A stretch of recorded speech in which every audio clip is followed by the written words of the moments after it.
வெள்ளத்தனையது மலர் நீட்டம் மாந்தர்தம் உள்ளத்தனையது உயர்வு என்ற வள்ளுவனின் வாக்குக்கிணங்க இந்த அரங்கமே உயர்ந்த எண்ணம் கொண்டோரால் நிரம்பி வழிந்துள்ளது.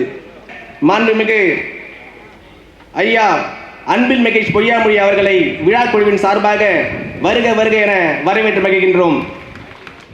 அரசு ஆரம்ப பள்ளிகளில் ஓடி விளையாடு உடற்கல்வி திட்டம் பகுதி 2ஆக முதல் முறையாக உங்களுக்கான இங்கே செந்தமிழ் அன்பு சொன்னது போல உபகரணங்கள் வழங்குகின்ற ஒரு முதல் நிகழ்வாக நான் கலந்து கொள்வது என்பது உள்ளபடியே மற்றற்ற மகிழ்ச்சியாக நான் பார்க்கின்றேன்.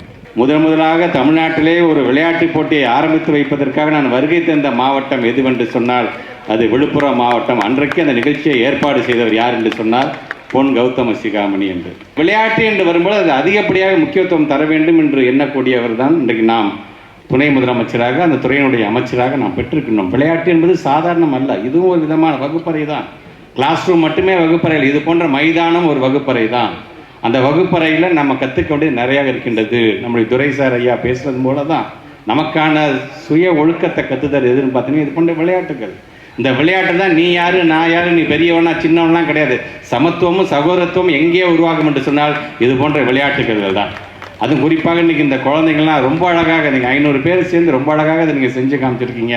இந்த செய்முறை உள்ளது உங்கள் அனைவருக்குமே என்னுடைய பாராட்டுகளை நான் தெரிவிக்க நான் கடமைப்பட்டிருக்கின்றேன்.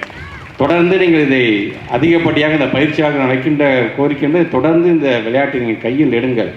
இங்கே வரும்போது கூட நம்முடைய பொன் கௌதம சிகாமணி அவர்கள் சொன்னார்கள், இந்த மல்லர் கம்பத்தோடைய இந்த தாயே எதுன்னு பார்த்தீங்கன்னா எங்கள் மாவட்டம் தாங்க, நாங்கள் தாங்க நீங்கள் அதிகப்படியாக இதை நாங்கள் உருவாக்கி கொண்டிருக்கிறோம் என்று பெருமையோடு எடுத்து சொன்னார்கள்.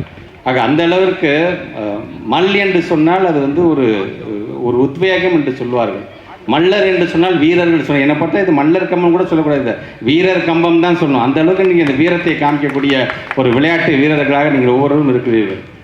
உள்ளபடியே இங்கே வருகை தந்திருக்கின்ற பிள்ளைகள் நீங்கள் மல்லர் கம்பம் தானே, அது விளையாட்டு தானே என்று தயவுசெய்து நினச்சிடாதீங்க. ஒரு விளையாட்டு என்று வரும்பொழுது தான் ஒரு டீம் ஸ்பிரிட், உங்களை அறியாமல் ஒரு டீமை நீங்கள் லீட் பண்ணுவீங்க, லீடர்ஷிப் குவாலிட்டி வரும்.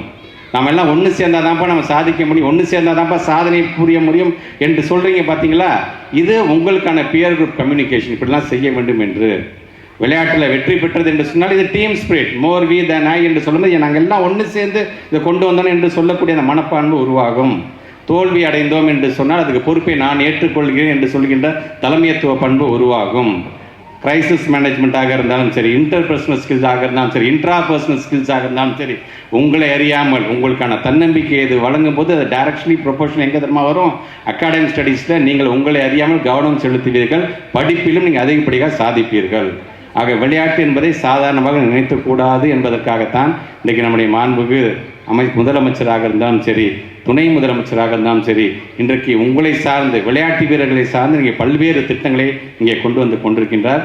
இங்கே நம்முடைய உலகத்துறை ஐயா அவர்கள் சொன்னது போல இது சாதாரண நிலை இருந்துவிடக்கூடாது என்பதற்காக இன்றைக்கி இந்த அளவுக்கு அது உயிர்ப்போடு வைத்திருக்கக்கூடிய புரவலர் பொன் கௌதம சிகாமணி அவர்களுக்கும் அண்ணன் ஜனகராஜ் அவர்களுக்கும் இந்த நேரத்தில் என்னுடைய பாராட்டுகளையும் வாழ்த்துக்களையும் தெரிவிக்க கடமைப்பட்டிருக்கின்றேன். தொடர்ந்து இது போன்ற விளையாட்டுகளை அனைத்து ஆரம்ப பள்ளியிலும் நீங்கள் கொண்டு செல்ல வேண்டும் என்று இந்த ஒருங்கிணைப்பாளர்களுக்கும் என்னுடைய வேண்டுகோளை வைத்து வருகை தந்திருக்கின்ற உங்கள் அனைவருக்கும் மீண்டும் ஒரு முறை என்னுடைய நன்றியை தெரிவித்து இந்த அளவில் உரையை நிறைவு செய்கிறேன். நன்றி, வணக்கம்.